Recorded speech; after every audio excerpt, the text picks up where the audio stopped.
And we are live with Spot Dodge, a live Nintendo podcast where every single week we react to the latest Nintendo news and talk about the games we are playing. It's going to be a fun show, as usual. There's not a lot going on, unfortunately, which is why the title is something that's not that significant or important right now, but, you know, we're just going to talk about them on the podcast right now. Exactly. Yeah. But yeah, you should go into today, sales. yeah, exactly. I should, you know. I'd be like, You don't- actually, you you don't know want what? this Save your trash. money. It's Save your hor- money. Don't get this. That's how I would be for real. But with me today, as always, is Mary Stowe, social media manager and host here at Destructoid. How you doing, Mary? I'm good. How's it going? Pretty good. And then with her is John Frisha, indie developer and managing editor over at The Escapist. How you doing, Jonathan? Just loving life every day. Good. Loving You life just because danced. I like because Better Call Saul just had an amazing finale. There you go. And then alongside him is Brett Larson, the king daddy dilf of the podcast. How you doing, Brett? Good, man. How are you? Pretty great.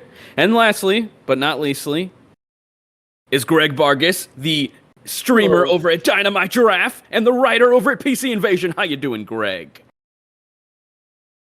Actually, I'm doing just okay. I've got a bit of vertigo, man. It's weird. There's such a long, quiet pause right there. I Every was trying to single hide time. myself up, but I'm really tired. Greg, Once literally, again. I'm not even kidding. Every single podcast, I've went in on the audio version and scooted your response up closer to after I think asked there you. has to be a You always delay. get There so has to be a delay. It's always right there. That one edit every single episode. Greg's first time talking. It's Well, you know he's what, Brett, I'm thinking of doing what good. he's How gonna are say you? or something. But yeah, also lastly but not leastly is Eric on the ones and twos, powering the show with his supercomputer. You're awesome, Eric. You're my and we boy love Blue. you. Yep, Thanks, Daddy. Daddy. Oh yeah, and if this is your first time joining, please hang out. Talk video games with us in the comments on TikTok, on Twitch, on YouTube. We're everywhere, including audio platforms after the show is over. We're now on Spotify, Apple Podcasts, on... Can't remember any of the other ones, but those are the actual new ones. I don't remember any of their names because I don't use them. But we're on pretty much all podcast platforms now. So if you want to hear us over there, definitely go subscribe and leave us a review, please. All right, guys. And there's Kitty Cat. What's his name again? Her name's Kyrie. Oh, her name. Yeah. Kyrie. I have the same cat.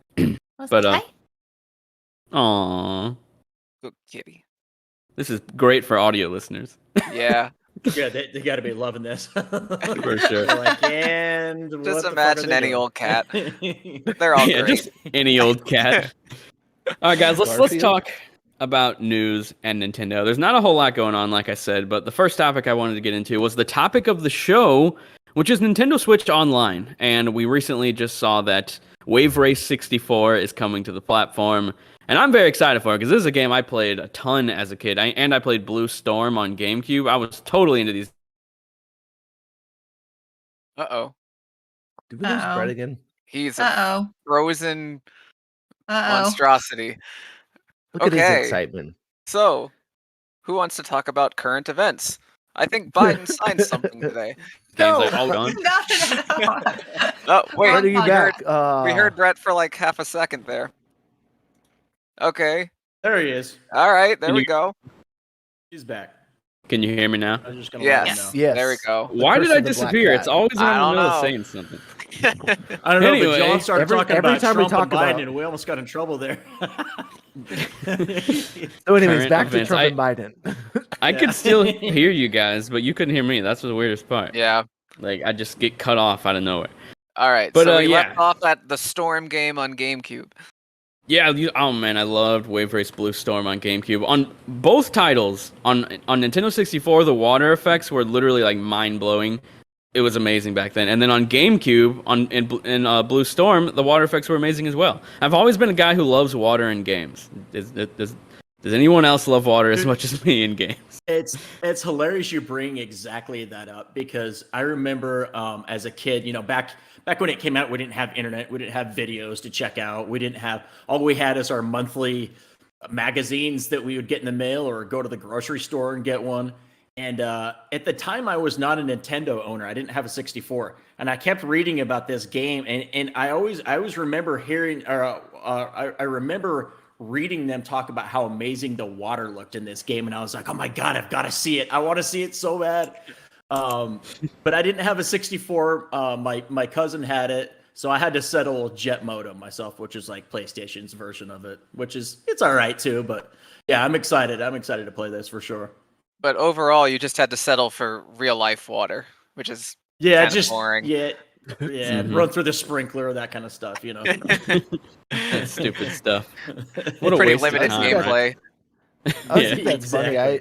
Not a lot of replayability. Water and like foliage and like lighting always like could kind of define like a generation. Each generation, like I'm always curious to see what it looks like because I don't know, for some reason in my head that tells me like the generational leap. But then again, Nintendo's managed to do it on the Switch a number of times to make it look great. Especially what was it, Super Mario Sunshine? People were just gorgeous when it came out. Yeah, it still actually looks pretty good. Paper Mario, the Origami King, has like some of the best water I've ever seen in a game, and it's such a random game too. But it had like just gorgeous water. Yeah, it's so good. I remember the first time I saw it, and Origami King. I was like, "This water's in this game." Like, it feels almost out of place because it's so good. Yeah, it's insane. Yeah, and it's funny because the game has. It's like 3 different types of water, and it has like water that looks like paper, then it has like another water section, and then it has like real actual liquid that is moving around on the paper. What about the Pokemon series? Have the recent ones had decent looking water? I think it looked terrible, like most things about those games. No, I honestly don't. I don't remember what the water looks like if I'm being honest, but I remember like you're on it a lot. I just can't remember if it looked good. I just remember it must have not been that good. Pretty much nothing about the latest Pokemon games visually looks good. Which we might as well just get into the comment, John. Actually, no, let's save it because I want to talk a little bit more about Nintendo Switch Online and honestly PlayStation, because they are doing something very similar to Nintendo. They're adding classic games every month, but both companies I feel like are doing such a lackluster job at offering like enticing and great games from their classic catalogs. Like, and I expected PlayStation, since they just rolled out the subscription service, to be a little bit more enticing and start adding like actual game. Like, I don't even think they've added one PS1 game since it started, right? I know it's only been a few months since it started, right? Like the initial at the beginning they added some at like right when it started, but I don't think they've added any more since then. Like, what? Why? They own plenty. Right. Yeah. I haven't taken a look at the actual list in a long time, so like I can't give a whole lot of OMG, I can't believe this game isn't there, but like you can probably do that for a lot of games in the Sony library that are missing right now. Yeah. I almost feel like they are kind of drip feeding them because there's only so many memorable PlayStation 1 and PlayStation 2 games that people give a shit about. So they're like, you know, they could very well drop like a massive catalog of them, but then, you know, what would be how else would they entice people that left the service to, hey, we just added Dark Cloud 2 or whatever, even though that's already on there. You know what I mean? So it almost seems like it's done on purpose, which it very well might be. Well, I mean, like, it's extremely obvious that Nintendo's entire MO is drip feeding like everything. Like one Nintendo 64 game a month. Every month, only one. Sure, Like, I mean, there's only so many. There's a finite number of them, you know? I don't know if they skipped a month. They've doubled up on some things, like Genesis games, and then another week like Nintendo 64. But there are so many great N64 games that I would love on the service, like any of the wrestling games, like the sports games. Like, try and get those licenses. Dude, put Blitz games. Put Blitz on there. Come on. Is Snowboard Kids on there? Like, oh my god, it's not. I wish it was. 1080. Like, I feel like no, I don't think 1080 is either. And those are Nintendo published, aren't they? Or no, Snowboard Kids is, was it SNK? I don't remember. Maybe Konami? Yeah, I never played it, so I don't. Dude, I loved Snowboard Kids. What's the one? It's like WCW versus NWO. That was a great one. There was like 2 or 3 of those. If they added the one I'm thinking of, me and my cousin would play that shit like on Saturday nights. I was like 15 years old, just playing that. There was World Tour and Revenge. Does either one of them sound familiar? Revenge World Tour does. Maybe Revenge. They both do. Okay. I think WCW versus NWO or Wait, yeah, was on PlayStation, right? No, I think Well, PlayStation's there only was had WWE games. I don't think they ever had WCW well, it games. was WWF in did. those days. Let's keep it real. Exactly. But Yeah, exactly. It was WWF. in my back then, heart, but it will yeah. always be It WWF. will I always always- hated that they exactly. changed it. To Oh, be it's honest, Yeah. WCW Even those Nitro. so bad. Pandas. Yeah. That was back when I was That was big into it PlayStation. too, when they did the fucking pandas. Yeah. but yeah, like Uh, where are all these great N64 games on the service? Like, I get that they're drip feeding. That's obviously the point. And like Brett, you currently split it with me, and I'm worried that you're not Yeah. going to want to re-split it with me at whenever the year is up, because I think it's coming up soon. Because I still like legitimately want to play a lot of these games, and I do like dabble in a lot of them just for like nostalgia reasons. But I'm just waiting for like some of my all-time favorites, like Pokemon Stadium and Snowboard Kids, like Greg said, and Mario Golf. Like I'm looking at a list right now. Conker's Bad Fur Day, that's Microsoft owned, so they might not be able to do that. But I mean, I just feel like they're missing some great games. Tony Hawk's Pro Skater 2, like the classic version, like get that on there. Why not? Like try and get the licenses. Like just work it out with Activision. Figure something out. Classic Resident Evil 2 would be awesome on there. And it's interesting in general. Those are the type of games that I feel like I would love to see, like classic RE2. The N64 version specifically was very interesting because it barely even fit on the carts because the game was so big. I think it literally Incredible that they got it on a cart. Yeah, I think it literally fills up every single space possible on the cart. That's what I read or something like that. But yeah, I don't know. I just feel like I get that like they have to drip feed because all they're really working with is like first party stuff. But man, I would love if they could like talk to Activision or try and figure out who has the rights for some of these like companies that went out of business and stuff, and get some actual like interesting and not fully all popular games on there that I would love to play. That's what I wonder sometimes. So many of these teams and studios don't make games anymore. So I wonder how easy it is for them to just like make an agreement to say, how hard would it be for them to just contact these people, even though the company's dissolved or that studio is dissolved or whatever, you know? And someone holds the rights, I'm sure.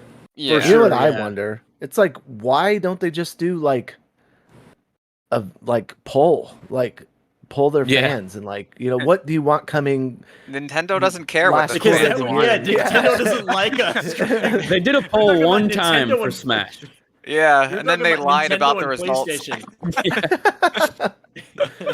They're like, wait, they didn't say what we wanted them to. Oh, smart business move? No. But then they owed up about the truth like 5 years later. Yeah. Dude, once they were able to give just- people what they actually wanted. They actually just hate you all. I really would love to see like Rush on there. Have you ever guys played San Francisco Rush? Loved that game. Yeah. Cruisin' wasn't Cruisin' USA also arcade? Yeah, I think port to it's 64? by the same studio, I believe. But yeah, like that was also on N64. Diddy Kong Racing's not on there, probably because it has Microsoft-owned characters in it.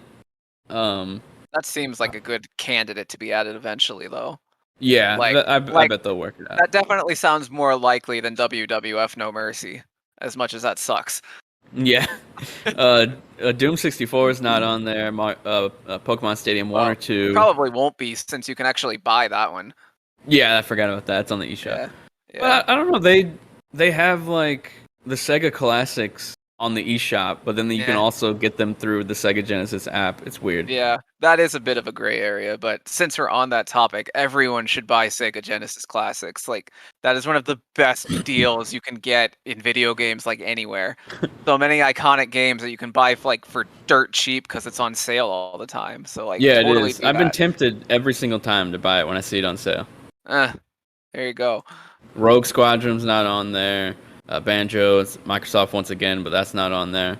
Yeah, I don't know. I just feel like they're totally drip feeding. Like, it's obvious, but I just wish that it could be a little faster. And when the games do finally show up, I wish they could be better games. Sort of like how Wave Race. Like, why did that take so long? Like, why wasn't that there at launch? I don't know. Yeah, it's a bit of a mystery. It's like they picked the randomest games for the SNES Online. But then when it comes to like weird games that on the 64 library that actually matter. Nah. Like I would probably play like Mario Party 2 if it had like online features with Switch Online. Like that would be awesome. So there was like data mining that was like, gosh, I want to say it was like the end of last year, and like according to the data mining, it claimed that like possibly all 3 Mario Party games are planned to come eventually. That would be cool. Mhm. Yeah, especially if they're online. Like that'd be awesome. Yeah, right. Yeah, especially if they're online. So I guess we'll stay tuned. But like, see, for me personally, because like, I don't know, I don't have as much. I really liked Nintendo 64 a lot, and I liked it more than the GameCube, if for whatever weird metric that is. But like, I'm personally just more excited by like Mega Man: The Wily Wars on like the Genesis lineup because I just love Mega Man, like this weird esoteric crap. Like those are the niche games that get me excited. Like Switch Online is the only place in the world where you can legally play Star Fox 2 and Mega Man: The Wily Wars. That's kind of special. Don't forget about the SNES Classic that has Star Fox 2. Yeah, absolutely, but it doesn't have Mega Man: The Wily Wars. That's my point. These two super weird ass games you can only play on this service. Yeah. Also, I have to shout out Tetris 99. Like this is a game I totally forget is a part of Nintendo Switch Online, and I forgot that, and my wife literally plays it every single night. Like every night she plays it. It's the only game she plays aside from like Halo with me sometimes, but she's insanely good. And I was like thinking to myself, like, do I really need to like subscribe to the service? And then I remembered, oh wait, she wouldn't be able to play this if I didn't sub to it, so I might as well. Your marriage depends on maintaining. Exactly. Yeah. Basically. If you want this marriage to continue, I need my Tetris 99. The pieces all fit together, man. Get it? Yeah. Get it? Oh. Yeah. I see what he did there. I've been John Fisher. Good night, everybody. The sad part is she has gotten second dozens of times, and has never gotten first ever. And she's been playing this for years. No. Years. It's hard, man. It's hard. She always gets screwed. Man. And yeah, it's freaking insane. Like when I'm watching her play, I'm like, you're so much better than me. I could never do this. It just gives me anxiety. Like once it starts getting really fast, I get too much anxiety and I'm done. I played it once, my anxiety spiked, and I never played it again. I played it once for like maybe, I don't know, an hour or something, and at the end I was like, all right, this was kind of fun, but at the same time I'm spiteful, so I deleted it and I never touched it again. What was up with it? They did the Mario 25 game or 35. Yeah, I was just about to bring that up. 35. You loved that, Greg. I was watching you play. You were really good at it, and they just straight up took it off, and it's gone forever. Like that's so sad. So weird. I was gonna bring that up because I was bummed when they took it away, and like I've gotten, I know I've won at Tetris 99 and at Mario, and I was getting like good where I was like, sometimes I'd get like 2 or 3 matches where I'd get number 1, but like you start. I liked how it was much more like about the strategy of it than the actual platforming, even though that was like an important part of it. But just I don't know, it was like fun, like one of those games. It's like a reason to have the service, like, and then just took it off. It like scratched that itch that I was looking for, especially like jumping into I want a quick multiplayer game, I want to play against other people, I want to feel like I accomplished something, and I'm not going to sink hours into a game to get that, and when I could do that for 10-20 minutes at a time. Yeah, I don't know why they would make an entire game and it like work and it's like functionally a good game too, like really solid. Like I enjoyed it. I wasn't as good as Greg, but I still enjoyed it. And then it's just gone. Like it's straight up gone forever. Like come on, bring it back, Nintendo. That was having these like exclusive online focused games on like on the service. That like will get me to sub more. Like. Keep on bringing them. I can't believe that Tetris 99 isn't it still exclusive to the Switch Online, or is it on phones now?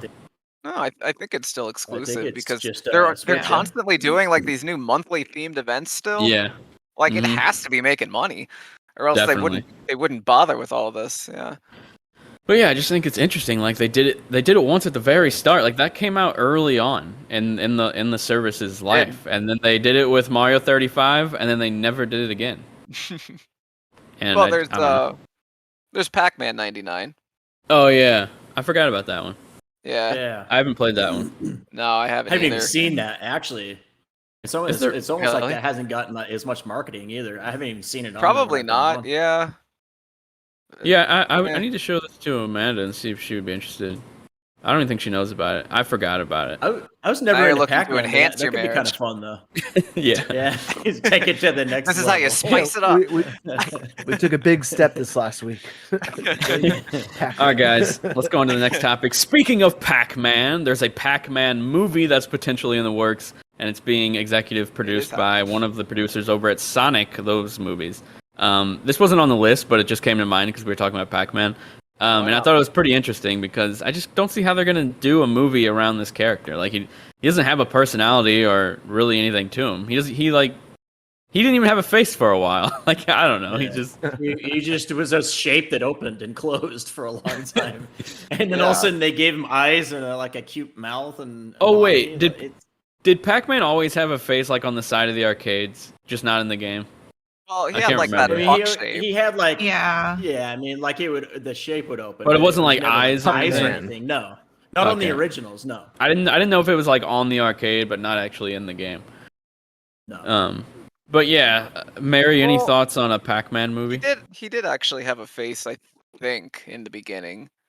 Oh, okay. I don't think I don't know. originally. Yeah, I was just Pac-Man. thinking, like, He what has would the eyes, plot I even think. be? Right. Movie. Well, I think at one point, John, they gave him eyes, but like not in the in the original Pac-Man games, they didn't. Well, No, I but I'm don't talking know. about on the case, on the arcade case, Yeah. like not in the game. Gotcha. And I it don't know. doesn't look like it. Well, I mean, I'm looking at old arcades. Oh, he did. Yeah. He does on one of these. Yeah, he has a face. yeah. Mhm. So I don't Okay, know. so maybe he had a face almost mean- from the conception. I mean, it's not really that big a deal whether or not he had a face. There's No, not a it's whole not. lot to this. There's not a whole lot of substance We here. need But- the answers. But I mean, it's so funny to think in retrospect, because like, I mean, nobody on this call is older than Pac-Man, so like Yeah. we've Maybe all just Greg. I think I'm close, Man. Yeah, I think I'm close. Well, my point being, either way, we've all kind of always taken for granted that Pac-Man just is what it is. Like, we've never really reflected before on, like, so the lore of this game is there's a thing that never stops eating, and it's being hunted by ghosts that are trying to murder it for some reason. But sometimes it can consume these ghosts as well. And that's the lore for the whole series. I would love if this movie was like there was this movie with who's the girl that played Catwoman, not in the latest Batman but in the trilogy. Shell What's her Pfeiffer? name? Halle Berry. Oh. No, Anne Hathaway. All yeah, different Anne- people. Anne Yeah. Hathaway. And we were all correct.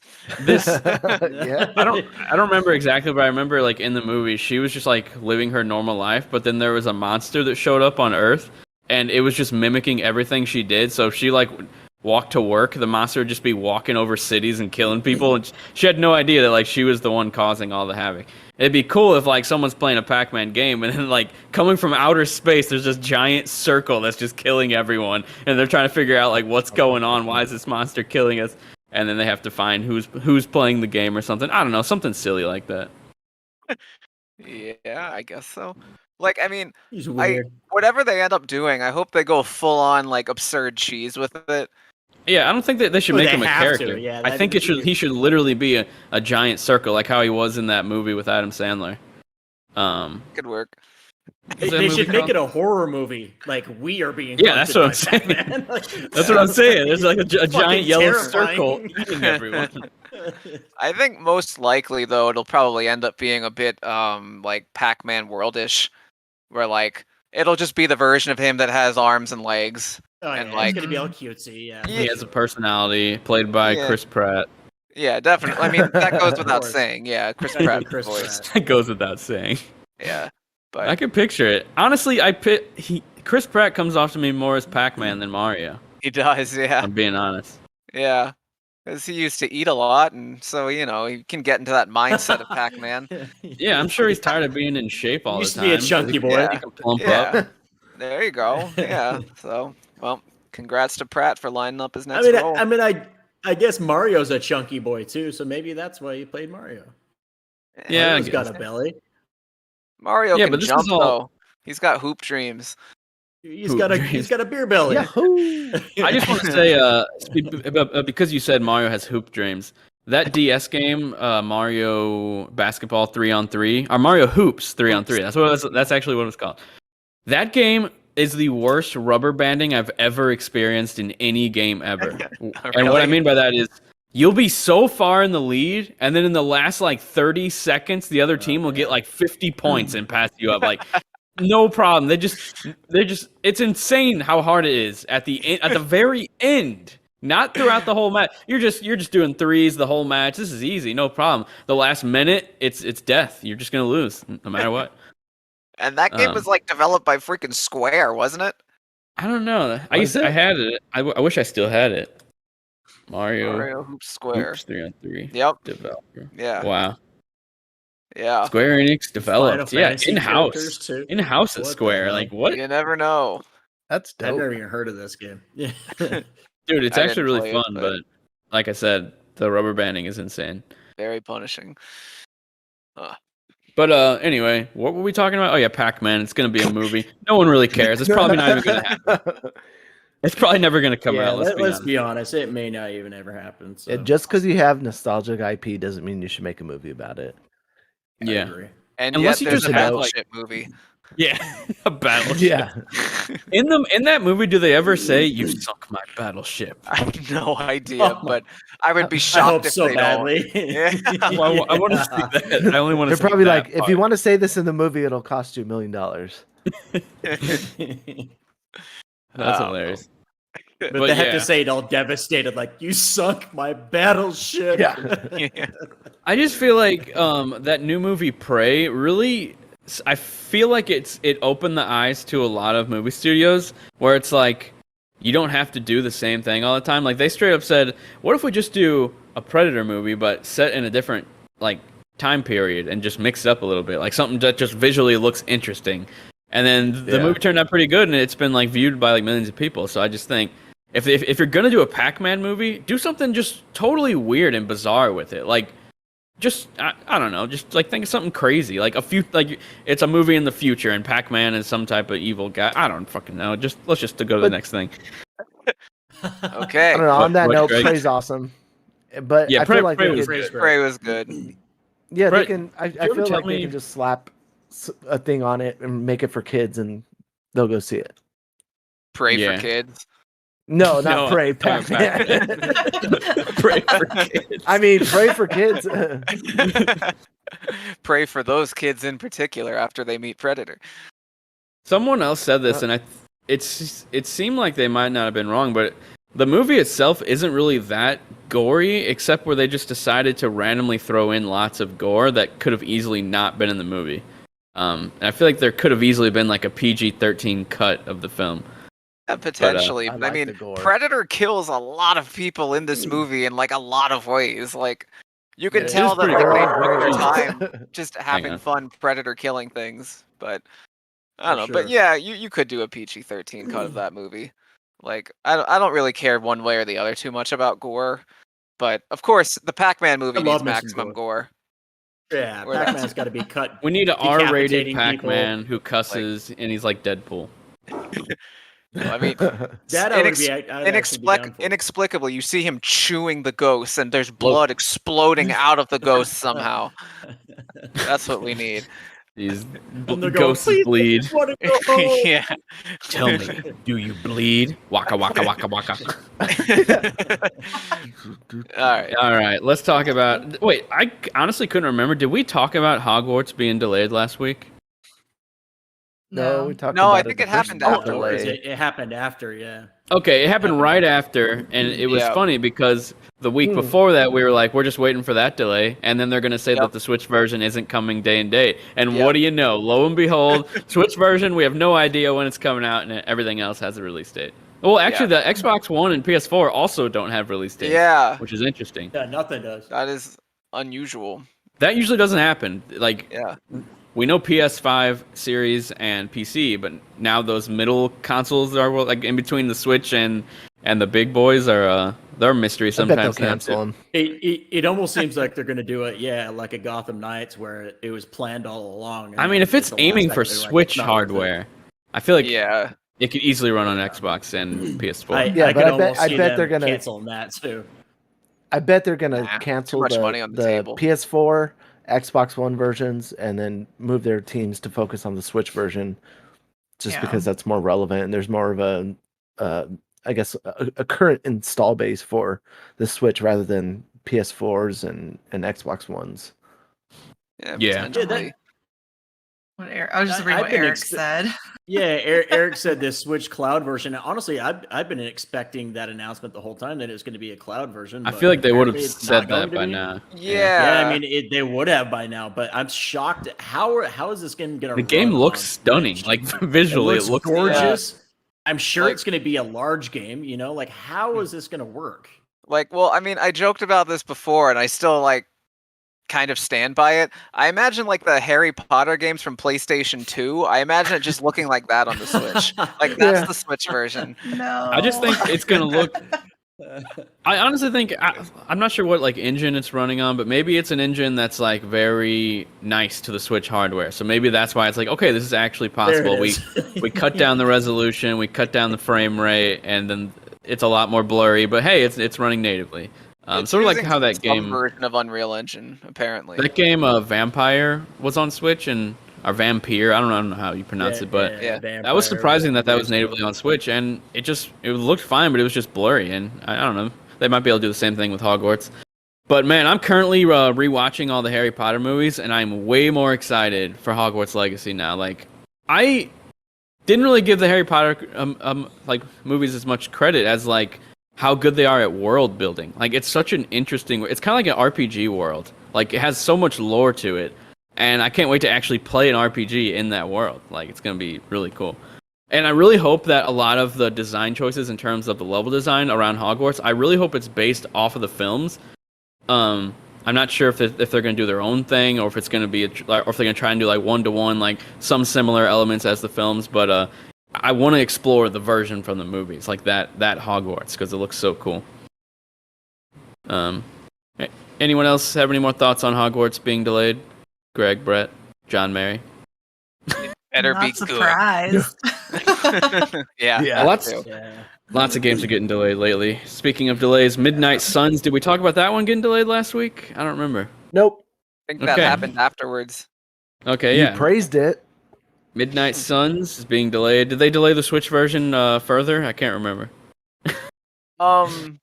Yeah, I think so. Two games that I honestly did not even expect to come to Switch, but still sad that they're not day one. Yeah, I mean, I agree. Yeah. Next. All right, next up.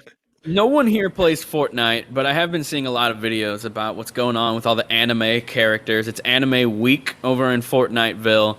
And I gotta say, visually, a lot of it looks pretty hilarious. Seeing these characters run around like army men animations. It just looks funny to me. Seeing Goku run like a typical army guy. I don't know, it just comes off weird looking. Yeah. But one thing I was curious about, I keep seeing people use a Kamehameha in the game. Is that a limited time mode? That's an item.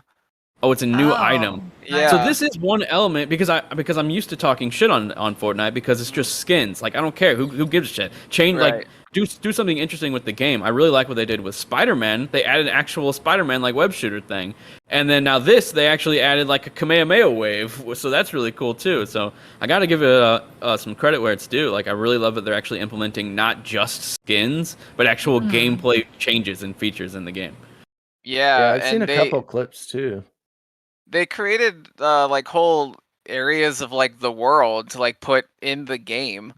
There's a cruise ship from Dragon Ball Super you can visit in this game, and you can watch full episodes of the Dragon Ball Super show on the cruise ship, which is kind of wild. Yeah, there it is on screen. And there's also just I forget what they call it, a Dragon Ball Adventure Island or something like that. It's just a bunch of random Dragon Ball locales.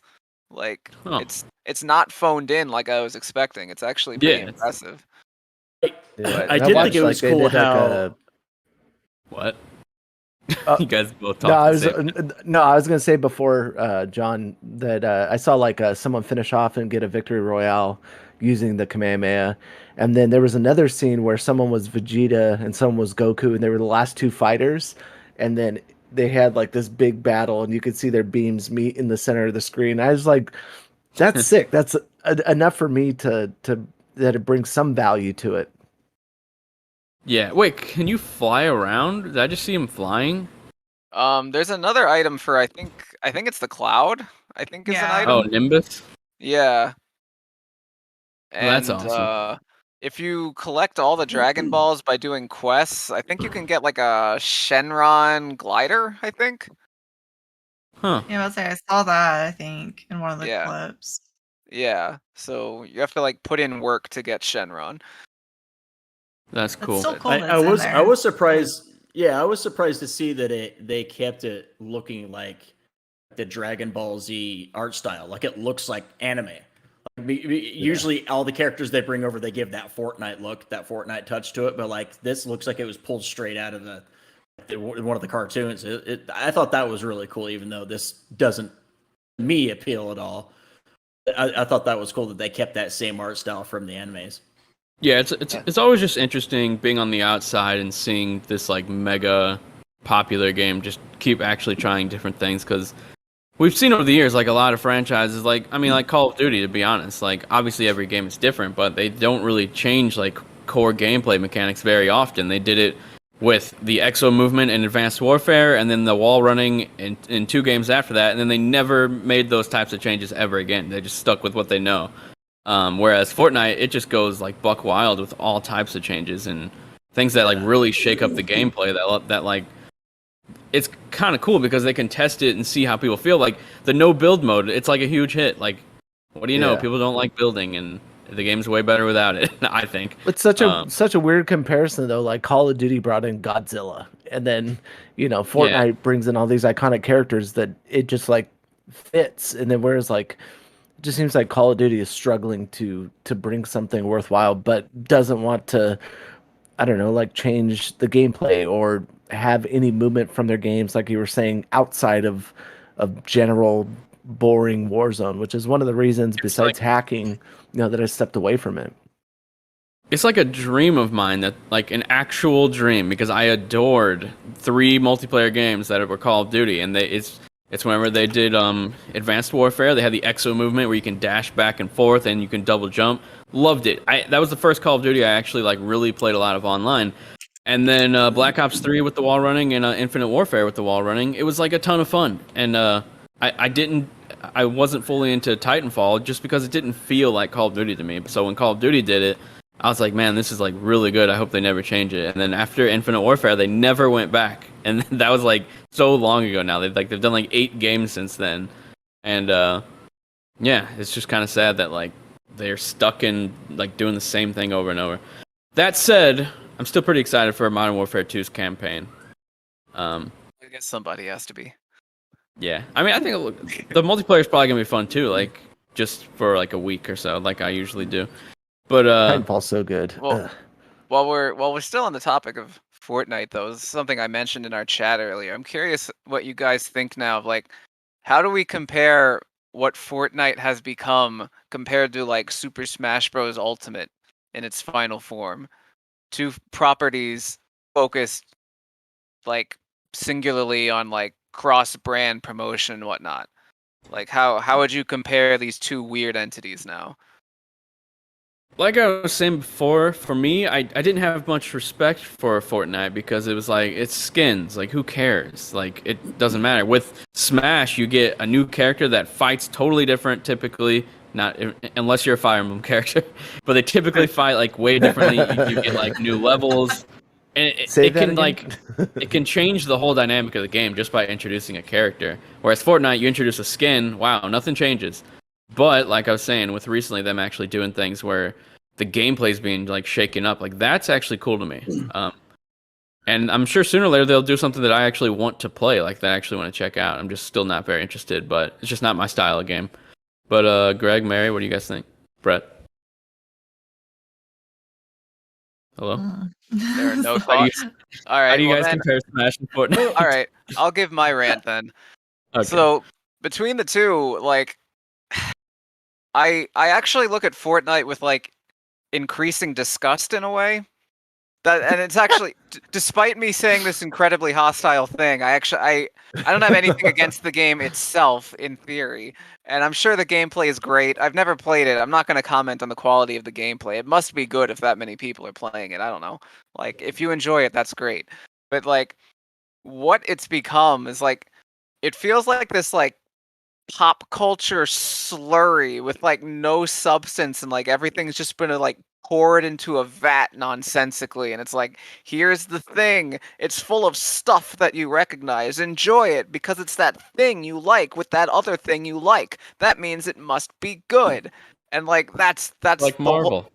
yeah, I mean, to an extent, yeah. But I mean, like, that's what Fortnite is. It's like, it's promotion for the sake of promotion. Like, it's there to exploit every IP on Earth for more money. And there's not even like a consistency to the types of IP. It wants to be all the IP, all the time, everything dumped into a vat. Whereas with Smash Brothers, Sakurai's always had this vision of like, well, in the beginning, of course, it was just, let's put all the Nintendo characters together. And then once the vision expanded, once the budget expanded, and they could get these other IPs, then it sort of transformed into the celebration of video game culture in general. And Sakurai was always like, well, like he said on several occasions, like, we're never going to see Goku in Smash Brothers because this is not an anime game. This is very specifically about video games. It's a celebration of video games. And so, like, I appreciate that Smash has always had this vision, and it's not just characters there for the sake of being there. It's like they're all part of this celebration. They've all been crafted with this artistic hand for a specific purpose. And obviously, they're still making money off of these things, but it's something that like everyone involved can be proud of. That like, it's not this slurry. It's more like they're building a monument. So that's my spiel on that subject. My official rant. To be honest. And I will say, oh, sorry. Go ahead, Brett. No, I was just gonna say, like, part of me like is fascinated by this new trend of these games that are bringing like all these clashing IPs that kind of make no sense being in the same realm with one another. Part of it's like really cool because you're like, oh shit, there's Kratos, you know, and he's on the same map as Master Chief or something random like that. But at the same time, like when you pull back, like it's kind of fucking stupid too. Like it kind of makes no sense. Like, you know what I mean? Like I think it was fun and it can be fun. But like the new game, for example, I was hearing someone talk about it. What is the Multiverses? Mm-hmm. The new game, like sometimes I feel like it's just like too much. Like you can be like, for example, like not literally, but you could have like Gus Fring and Arya Stark fighting like Tinkerbell. Like what the fuck? What are we doing here? You know, like I mean, it's even dumber than that because you can be LeBron James. Yeah, you could be LeBron James fighting Gus Fring, fighting Tinkerbell, fighting. Isn't Gus LeBron like James also rumored? From a bad movie too? Oh God, if he is, that's horrifying. A bad movie that had a bunch of pointless crossovers. Like, yeah, and so like so I'm kind of torn because part of it's like hilarious and like it's funny and you can see like these videos online and it's funny and I get like the appeal, but at the same time it's like, is this going to be everything now? Is like every game going to keep jumping on this trend of just having this mishmash of all this random shit? Because some games do it really well, and the IPs they put together make sense. Like I feel like all the IPs and the characters in Smash make sense. Aside from maybe a couple kind of outliers, I think Snake doesn't make sense in Smash still, and a couple others maybe. But most of it fits and most of it works. Snake fits. I don't know. To me, that's just me personally. But you know what I mean. Like in Smash, it just made sense. But sometimes, like I look at Fortnite and see some of these characters, like Rick from Walking Dead is on the same map as Goku, and it's like, what? Come on, what the fuck is happening right now? Yeah. You know. So I don't know. I'm kind of in between on this whole thing. I mean, this is pretty much also like a new like Gen Z type thing. Like it's the marketing for these types of games, which are catering towards like younger kids, which they're like totally loving it. Like obviously, like they love all the different characters, all the different dances, and all kinds of stupid shit that we don't care about. Yeah. But we don't have to take part in it, so I'm not gonna be mad at it. But Sure, no, it is kind of silly to look at on the outside and see like what multiplayer game right now isn't doing crossovers. Overwatch. It's like everything is. Well, Overwatch isn't doing anything because it sucks and they don't know what they're doing. That's true. But like, I miss Overwatch, man. What isn't doing don't a worry, crossover? the sequel's coming soon. That's like a popular multiplayer game. Like whether I want it or not. Like Dead by Daylight does them all the time. PUBG, I'm sure. Still like it does like K-pop crossovers and stuff. Yeah, that counts. Like, oh yeah, like it does. Fighting games like crossovers and fighting games have much deeper roots than I think like shooters do. I mean, you had like Marvel versus Capcom. You had people coming over in King of Fighters, or you have someone from rival schools in this game, and like I feel like Smash was the appropriate way to do it. And to Fortnite's credit, at least, the mechanics are at least there. If the foundation wasn't set with some of the like battle royale mechanics, or really, starting the hype for that craze, then I don't think we'd be where we're at right now. But I think it's just Epic trying to outdo itself. You have a big budget now, a giant budget. And even, my nephew was like, oh, I've got this skin, I've got this skin, I've got this skin. I was like, yeah, but it doesn't make you play better. Right. It could potentially with emotes, but, it does nothing for me at this point. And it's like, they're trying to outdo themselves over and over again by adding these new characters and new IP. And at some point, you're going to run out of shit that's cool to put in the game. I just wonder how far this is going to go. I mean, is this going to bleed over into like campaigns where like I don't know, like God of War 3 is going to have Nathan Drake show up just because they want to have like crossover in all their shit now. You know what I mean? Like God, like when does everything. It Well, they could do kind of like what Ghost of Tsushima did, where like there's items in Ghost of Tsushima that like reference like other PlayStation games. Yeah, so, that's like, that was cool. There's ways to like it's not Easter like eggs. a crossover, but it's a very obvious reference. Honestly, the huge they did that miss, in a really cool way. the PlayStation game that I thought should have done the whole crossover thing and kept it a secret, like not in the press, like I mean like in the trailers and stuff. Ratchet and Clank Rift Apart, like it's a game about opening rifts in like other realms and stuff, and they didn't do like a Jack and Daxter or Sly Cooper crossover. Like they were in the game as like a gun type thing that you shoot and they pop up for a second, but like they should have had them as characters in the game, like where you actually go into one of their worlds and meet them. Like that would have been awesome, but that was a missed opportunity. If you remember, the marketing alluded to them having like some kind of like a multiverse with other PlayStation stuff. Do you remember they showed Nathan Drake's Jeep in one of like the ads or something, and it ended up being nothing. Like you could get it as like a charm or something that you could use. You could put like a charm on your gun or something like that, right? Like something.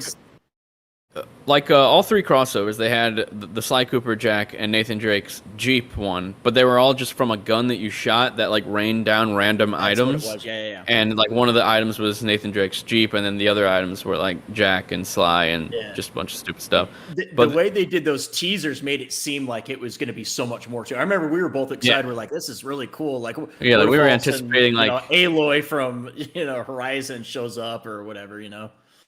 Yeah, that would have been really cool. They kept Aloy for Genshin Impact. Yeah. That was the more important That game. made sense. Right. See, another fucking pointless, weird crossover. Yeah. But yeah, like every game has to have a crossover now. Like every game. Like I hope Halo Infinite doesn't start doing like crazy stuff. Like I sort of like how everyone just looks like a plain Spartan right now. Like one day everyone's gonna have like flaming heads, or they already have like something like that, but they're gonna have like crazy stuff. Like I don't know, like I can't even think of one character from anything right now that I could say. They're gonna have Gumbo or something as like one of the Spartans. Marcus Phoenix, come over. At least that would make sense. But like putting something like Blue's Clues or something in there is not gonna make sense. Yeah. I wish Halo would do more of the like fun stuff, like the explosion that was like the balloons, and it was like yay, like that one. Oh, yeah. That one was like fun. I didn't even, I wasn't even mad when somebody killed me with that. Yeah, And because then I like was got to see it cheered. afterwards. Yay! Yeah. Dude, but last week, when you guys thought that I was going to shout out Eric, I was like, Halo Infinite's awesome. I'm still playing Halo Infinite every single day. Dick I don't move. care about the haters, man. That game is fun. Fiesta never gets old, and neither does SWAT. And now I got my wife playing Fiesta with me, so we're just having a blast. I might actually jump in and play Fiesta. The way you explained it is like I think anyone would be a like it. beginner and jump in. Yeah, it's pretty fun. I think that's the reason. Even though I loved I loved the gameplay, the movement, the feel of Halo Infinite, but I knew playing multiplayer, I just get my ass handed to me. So That's I why just in never Fiesta- tried. That's why in Yeah, Fiesta, if you spawn with something great, you immediately have the upper hand. So even if you aren't as good as the other person, if you have a way better gun, they're gonna go down. Yeah. Yeah, but I think it So does she something said. important though. Like it it exposes you to like the other weapons in the game and makes you get good using those other weapons. Because I think like, especially that's something that I did in Halo Infinite that I was like, okay, I got to learn how to at least use some of these for kills because there's going to be moments like, especially in Fiesta, but even in like Oddball where I pick up somebody else's gun, I'm like, okay, I better get good with the pistol then if I'm gonna be able to hold my own here if it comes down to the wire. But that's something I did in even Apex Legends. I was like, okay, I'm gonna start, I'm gonna, first fight we get into is with whatever weapons I pick up, and it's done, you know, it's done so much to increase not only like my game sense, because then you start to understand, okay, this is how this gun fires. So if I go up against somebody else that is using this gun, I'll at least know how, to avoid some shots. But it also like increases your ability to pick up something and get kills with it. And I think that's an important piece to Fiesta, at least. Yeah. I recommend people check out Fiesta just because I honestly think it's good for newcomers who don't think they're going to be able to do good at Halo multiplayer. Because people who are playing right now are probably like they're all like good because the game isn't like on fire or anything. Like there's not a ton of people playing it, so the people that are playing it are people who actually love Halo. So they're pretty like Been playing it from the beginning, pretty much. Yeah. Yeah, same with like Tetris 99. Like the people that are still playing that are all people who are like really good at the game. So it's not how it was at launch, like where you could like easily like get up in the top 10. Like everyone is freaking good. But I'm really hoping that with Forge mode, Halo Infinite makes a comeback in terms of like the casual audience because it has fallen off. Obviously, we know Steam numbers, but we don't know Xbox numbers. But they're not amazing by any stretch. So. I really want the game to come back swinging. I love the combat. I love the movement so much. It's my favorite shooter probably since Advanced Warfare, Call of Duty. But all right, that's enough talk about Halo. This is a Nintendo podcast, guys. Jeez. Let's talk about what we're playing. That's the section we're on. All right, it's going to be easy. Let's start with Brett. Oh, man. I don't think I ever start. I feel so lucky tonight. I am playing a special little game that is fairly well known to this podcast called Yakuza Like a Dragon. Dang, John. Yeah, I finally let John. He poisoned my well long enough that I finally was like, you know what, I'm gonna do it. So what happened was I was there's no like new big games out right now, and I was playing a couple of smaller backlog games like Abzu and Bound, couple indie games, and I liked them both fine. But after I finished Bound, I was kind of just sitting there. It was my night off. I didn't work the next day, and I was like, I don't even know what to play. And PlayStation just dropped it as like their game that's free for the month. So she's sitting there staring me in the face, and I'm like, oh fuck it, this is totally not my kind of game, and I know it's not. But I hear so many good things about it. I'm going to try it. So, brewed on, and I shit you not, like, no exaggeration, like 10, 15 minutes in, and I'm like, okay, I understand. Like, I get the appeal already. And, like, even though it's really goofy and over the top and like some of the crazy shit that you'll see in the game, like you fight a guy that's basically like a garbage bag, a blown up garbage bag with arms and legs.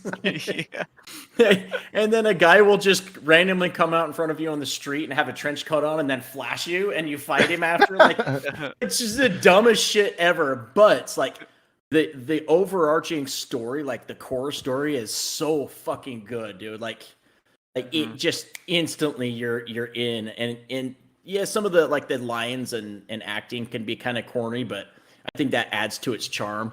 It's I stuck with the Japanese voice acting. Yeah, I've gone back and forth Japanese, and I've done the English voiceover, and I haven't decided which one I'm going to play all the way through. But yeah, I'm liking it a lot. It's really good. Awesome. That's what I like to hear. Mary, what have you been playing? So, finally got to play it. Finally. Yes, it's here. Oh, yeah. Cult of the Lamb. Cult of the Finally Lamb. here. So I've been playing that. It's good. It's adorable. I'm obsessed. I love it. Like, the combat isn't... I want to phrase it.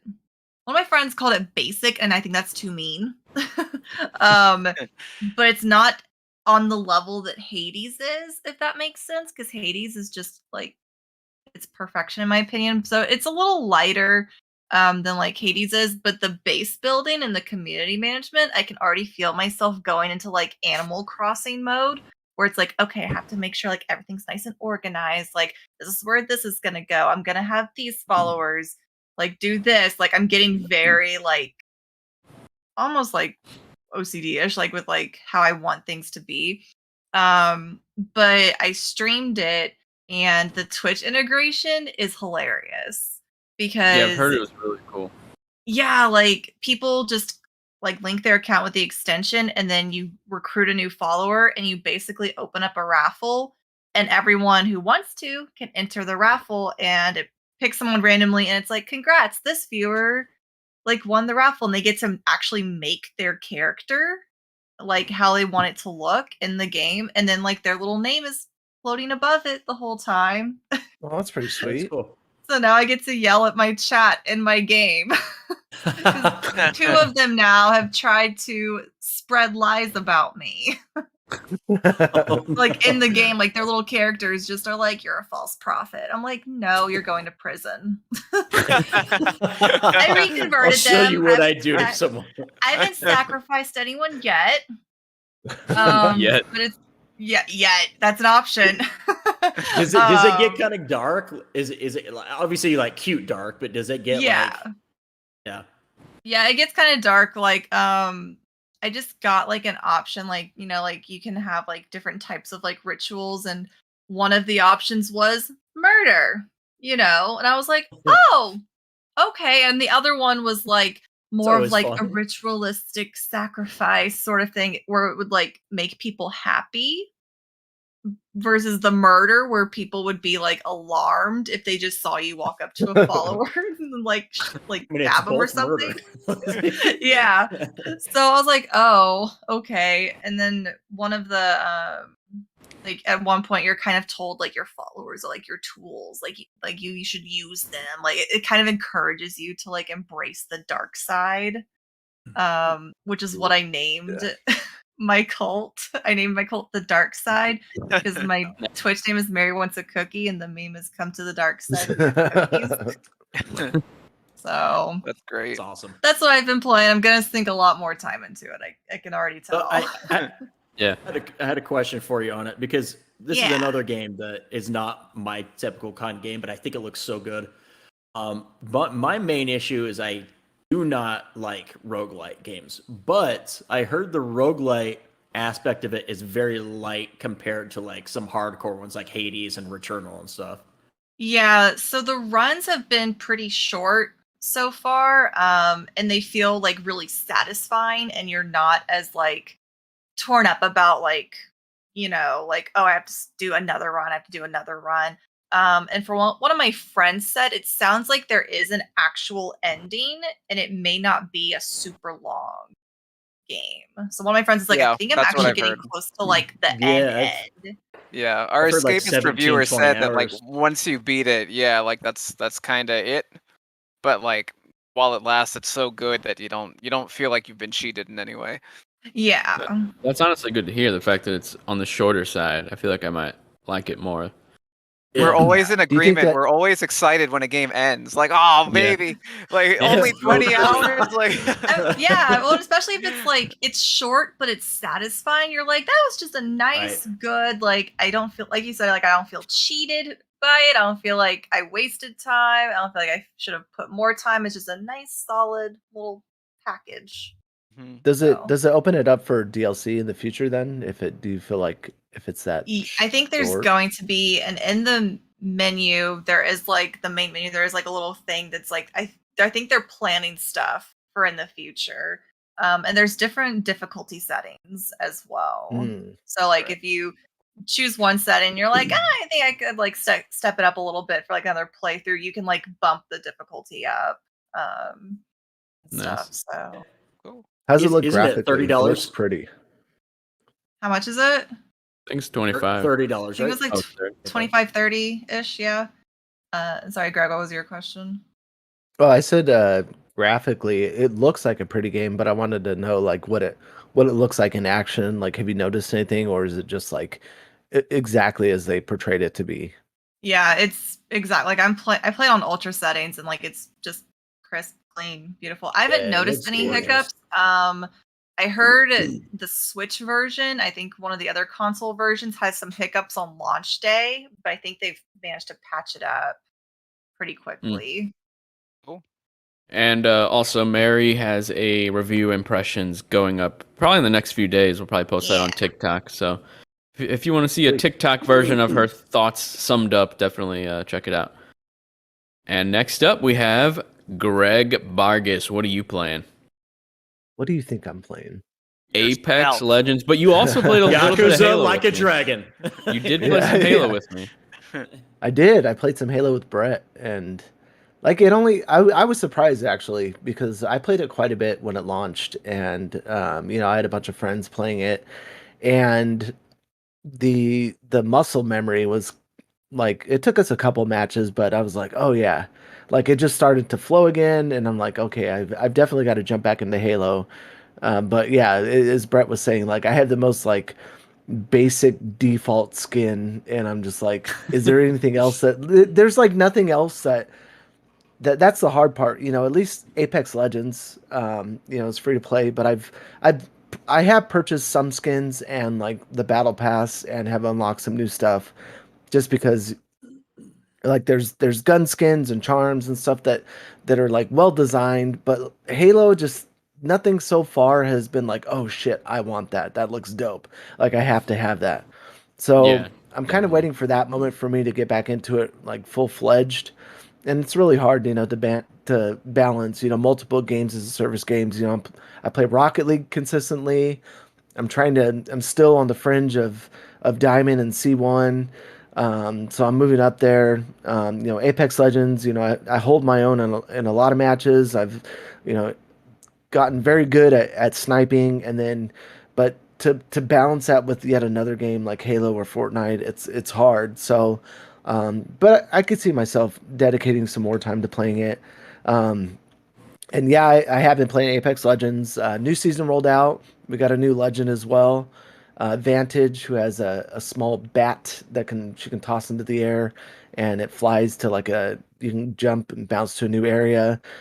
They've changed, how the weapons spawn. So some are on the ground now. Some they took away last season. Some are back in the game. And I noticed like randomly some of my some people on my friends list who I never thought would play Halo or Apex Legends are jumping into it. So I'm really glad to see that it's, not just like the same people that, I played with on my friends list. There's new people jumping in, and the seasons go on, and it's still, getting better. They're perfecting the formula.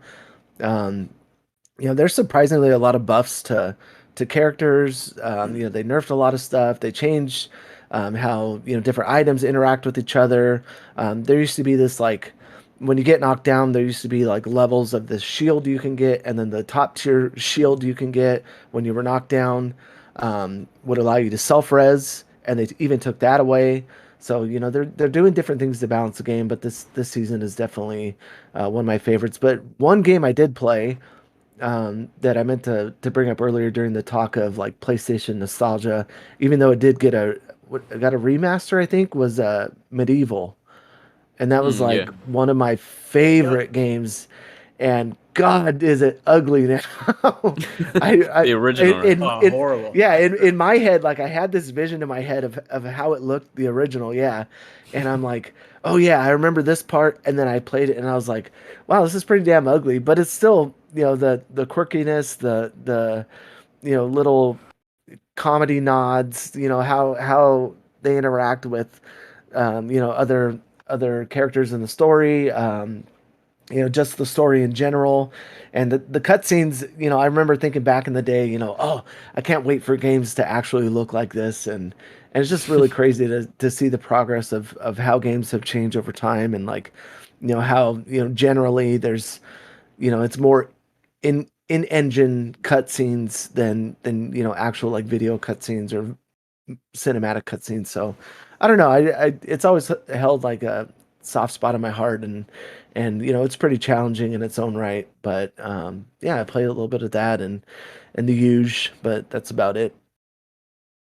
Nice. I wonder if when Warzone 2 comes out, if that's gonna cut into some of Apex Legends player base or not.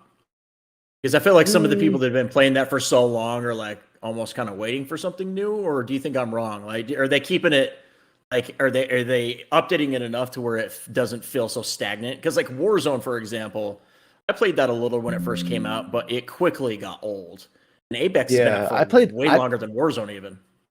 Yeah, I played a lot of Warzone, like a lot. And I think the reason it drove me to play more Apex is because I think mechanically it's more sound. I feel like it's a much more like they Respawn like really fleshed out the mechanics of the game, and like yeah, they've evolved over time, and they've added things, but in comparison, when I play Warzone, it just feels so clunky. It feels so old already, and it's not even that It's old. dated, yeah. Yeah. Yeah, and I think Apex just started its. I think this season 14, but they've added like new game modes. They've added. I mean, the original roster I think was like 6 legends, and I think now it's like fuck, I don't know, like 15 or 20, and like each one of them is like a recon character or an assault character, or can pick you up if you're knocked, or can heal you. Um, they brought in shields that evolve by like, so the more damage you start out with a regular gray shield, and like the more damage you do, I think the first level is you have to do like 300 damage, and then your shield goes to blue. And then, or no, I think the first one's 150, and then the second one is blue, and you do 300 damage, and then it goes to purple, and then it goes to red. And like that wasn't added, but I don't know, 5, 6 seasons ago. But I think that's a lot of the ways that the game stays fresh is like, each legend has a ultimate ability. Each one in their own right can take down any other legend, and a lot of them are very balanced in that sense. But a lot of even the streamers, that I saw previously, that when I first got into Apex Legends that were playing it because it was something different than Warzone, are still playing it. And there's such a mix of people that play it and that have gotten good at it over time and as it's evolved. And I don't know, I just like I can't set it down because I feel like I'm missing out on something, and I genuinely, even if I have a shitty match, I'm still having fun. So, Nice. All right. Lastly, we had John Frisha. What are you playing?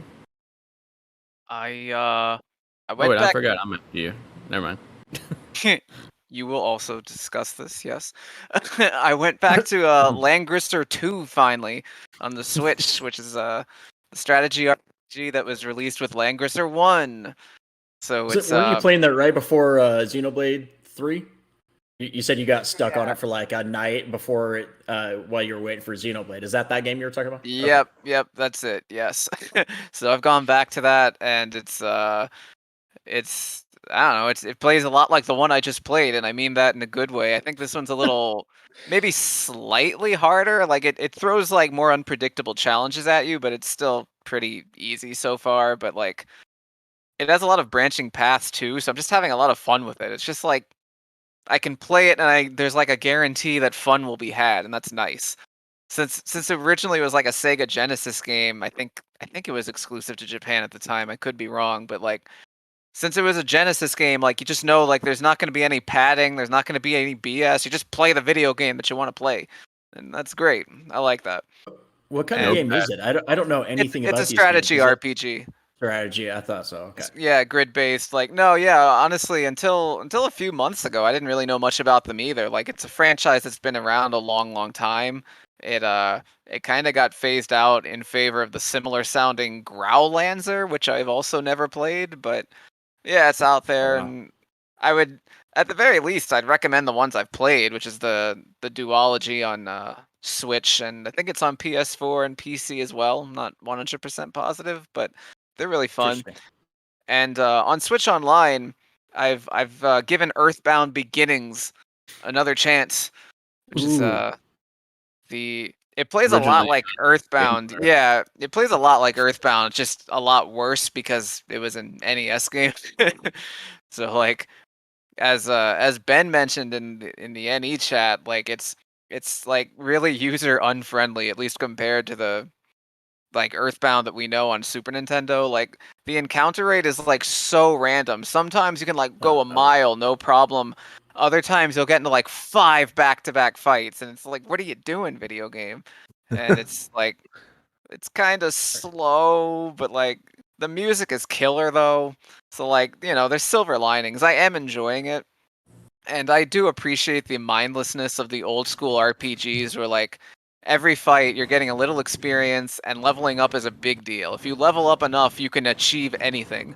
And I don't know, there's something pure about that to me. Like you're definitely not wasting your time. Every time you do a fight, you're a little bit better off than you were before. And like, I don't know, I like that. So Earthbound Beginnings is not a game I would recommend to anybody, but if you already well, okay, that came out wrong. Team of salesmen here. It's like, this game fucking sucks, but I'm gonna keep playing it. Well, okay, I understand how that was misinterpreted. Not recommend to anybody in the sense of anybody meaning everybody, I should say. Gotcha, It's I see what you're saying. People that really love RPGs, I would say give it a shot because you'll appreciate the bones of the thing. But like, if you're someone who has a life, I'd say just play regular Earthbound. Leave Beginnings to people like me. But yeah, good time. Earthbound is a game I've always wanted to play that I know I should have. That's like one of those you should play at one point in your life that I always keep saying I'm going to, but never have. Yeah, regular Earthbound on Super Nintendo is so quirky and so different that even if you don't play RPGs much, I would at least say give it a try. Because like it has so much personality. Like the soundtrack's awesome. The graphics for the style they're going for are awesome. The dialogue is hilarious. Like by mid-90s video game standards, like the localization is like on like in another stratosphere. The translation on this game is so good, and that was not normal back then. Most games had like decent translations at best, but this translation is spectacular. So like I think everyone should at least try that one. Yeah, I always wanted to play it. One day I'll get to it for sure. But now, also, Brett, I will remind you, we have a comment still. I know. I was going to say. Okay. I was saying now. Okay. I'm going to say what I'm playing, and then we're going to do our write-in, and then we're going to head out of here. All right. So, sounds good. Throughout the week, I beat 2 games. I talked about one last week that was totally random, which was Mass Effect Infiltrator for iOS, but only on the old iOS. It does not work on the new. Yeah, it does not work on any modern Apple products, but I think you can still play it on Android. But you can't buy it, so that's the downside. Everyone listening right now is going to Google and looking up what the fuck is this game. I had no idea what that was when you first told me. It honestly was really good. Like, it was just a totally linear action adventure game, not much story to it, which is, that might turn you off if you're a Mass Effect fan, but just playing like a linear Mass Effect game was actually pretty interesting, and it was just cool being in that world again, but in like a totally different way. So yeah, I actually thought it was really good. The touch mechanics, you start to get like a groove where it's like you're aiming and then you press shoot, but then while your guy is shooting, you don't actually have to aim like the whole time. So then you like drag down like a special ability and press it, and then right after he's done shooting, he'll do the special ability. So you can like start timing everything out, and yeah, I just thought it was really good. I actually didn't even have to upgrade my character that much to beat the last boss, because I heard that was gonna be a problem because I was like looking at forums and stuff.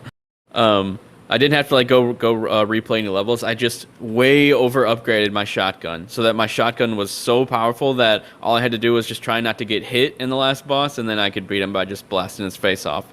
So yeah, Mass Effect Infiltrator, totally random, but I recommend it if you have like an old tablet or something. Oh wait, you can't buy it. Damn it, I keep forgetting about that. Yeah, you can't. Okay, so never mind. You can never play this game. I'm sorry. It's gone forever. Sell your tablet for like $5,000. Yeah, exactly. But yeah, if you have like I'm pretty sure they have like Android emulators that you can easily download this game if you ever wanted to do that. I don't know. I don't even know how you would though with like mouse and keyboard. So never mind. I don't even know. You can't play it, guys. Anyway, it's over. And then other than that, I beat As Dusk Falls.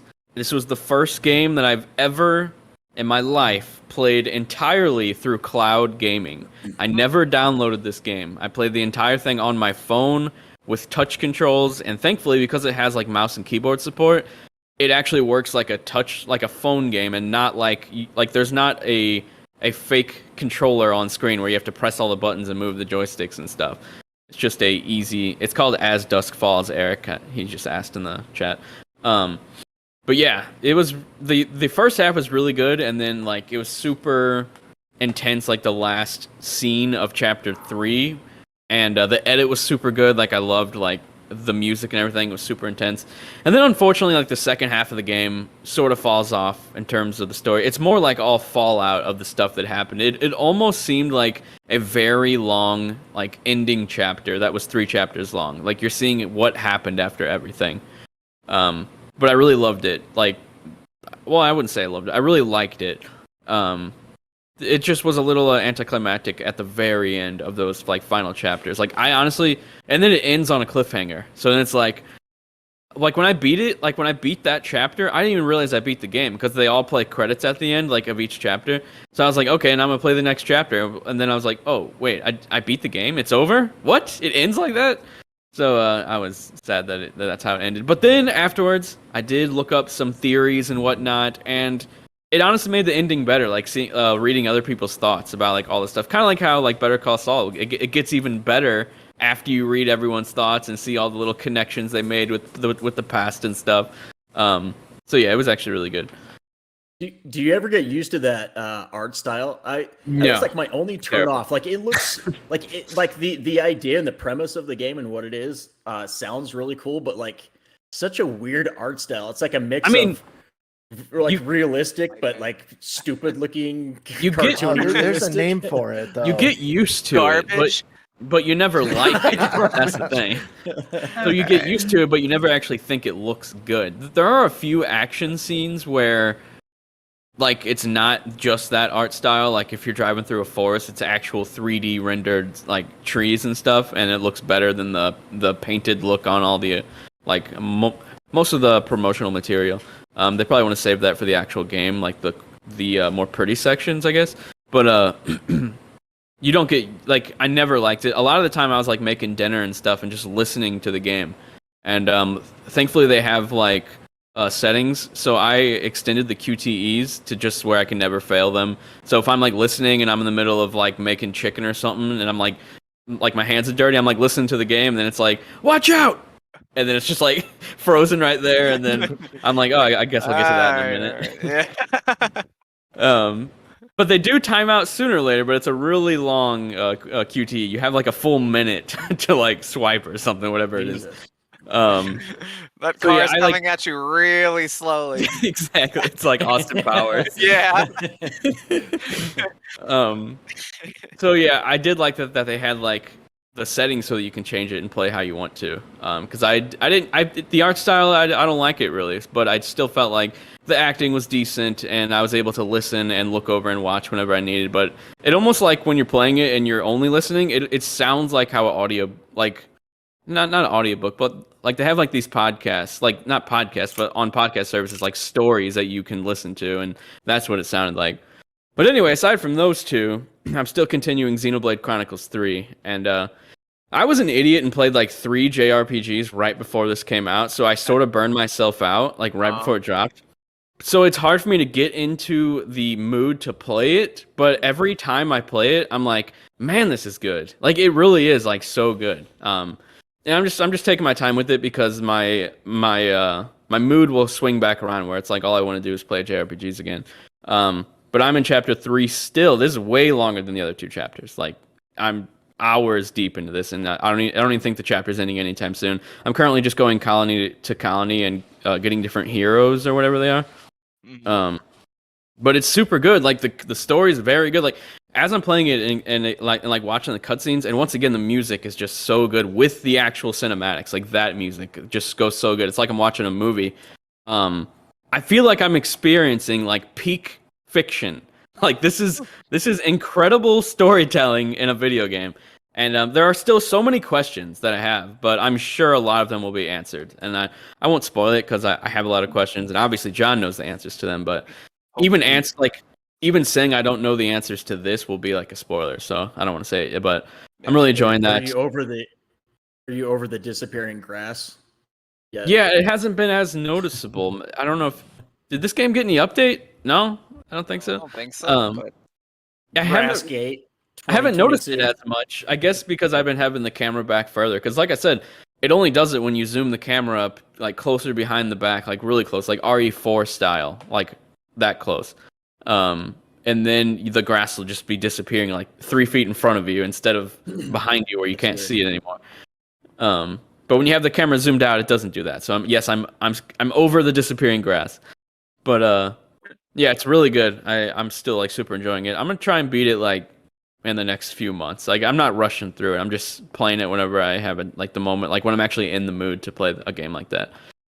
And I'm still gonna beat like smaller games in between, but I'm definitely not starting any more JRPGs until this one is done. Because I mean, it's really good. It's just funny because I played some of I always forget the name of it. That JRPG that I started right before this one. Mana? No. Tales of Arise. And it's just crazy, like how much better Xenoblade Chronicles 3 does everything compared to that game. Like the characters are actually interesting, the story is interesting, the world is way more interesting. Not that Tales of Arise is terrible, but it's just crazy how much better Xenoblade is in comparison. So yeah, I'm liking that a lot. And then let's go over our someone wrote in to us, which you can as well if you want to. If you head over to the YouTube video version and you leave a comment, we will talk about it on next week's show. John, can you read that aloud? Because it's about me, and he's not very happy. Gotten some Brett haterade today. So, I guess this is Basque, I guess? BASQUE, Basque999. He's got a big in here, so stick with me. Jesus. Okay.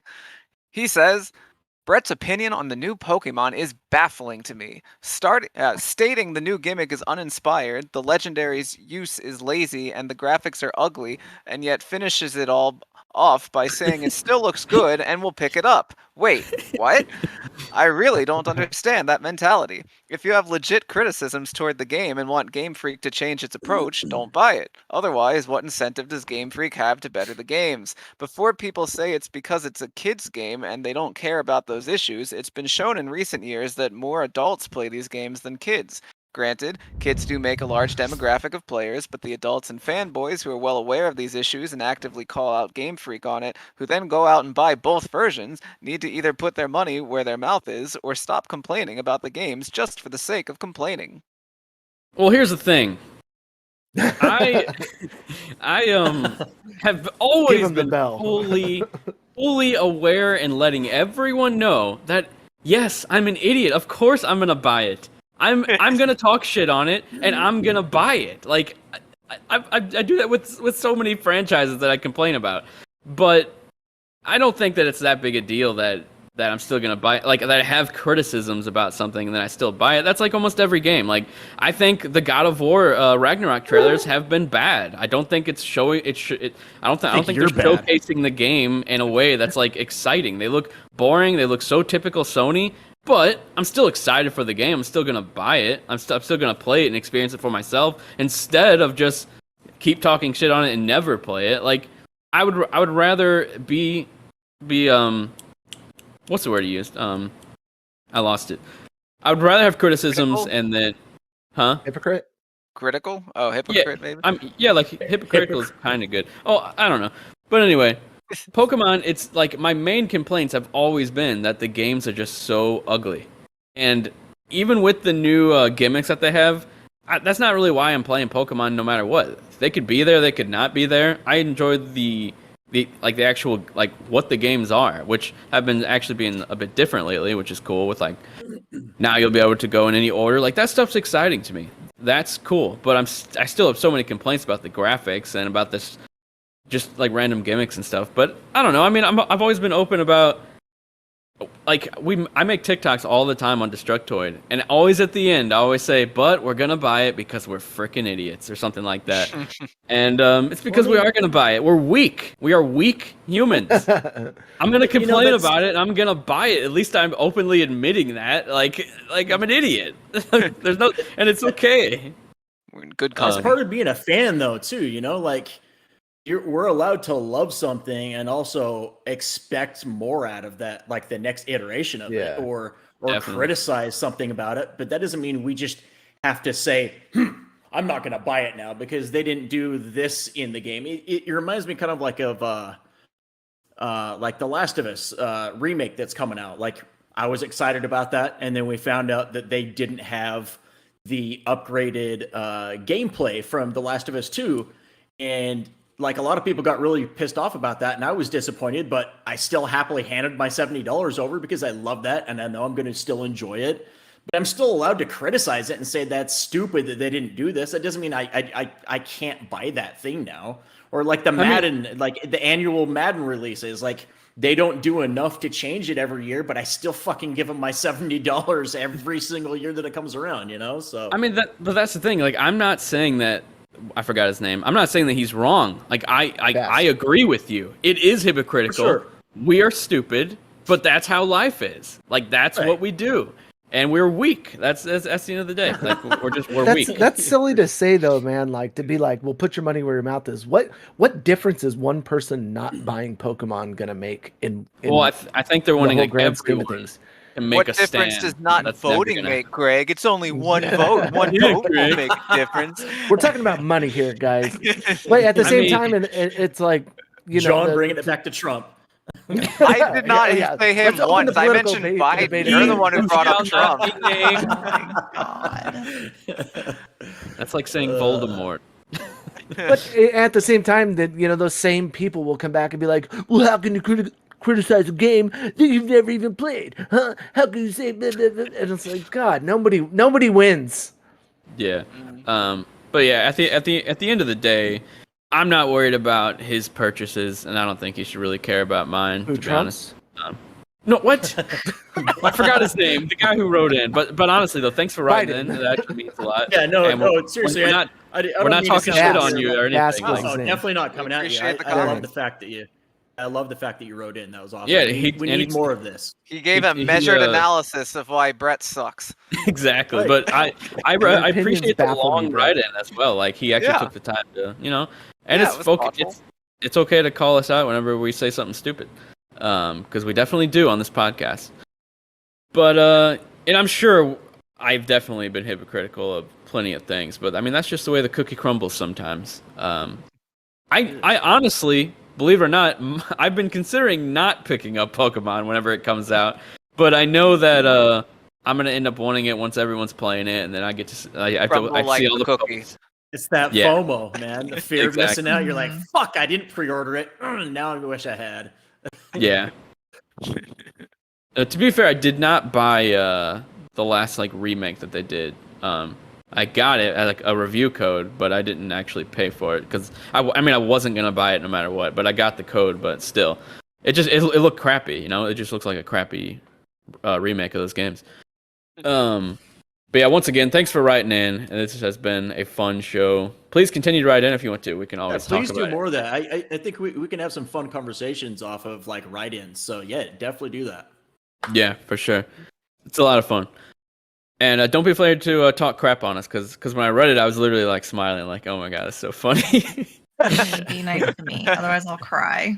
Yeah, be nice to Mary. That's right. And feel free to compliment me. Yeah, and compliment his looks, please. Yes. All right, this has been a long show, pretty much. So I'm just gonna close it out. Everyone knows where to find you all at the depths of hell. So we will talk to you guys next time. Thanks for watching. Goodbye. See you next See week. you guys.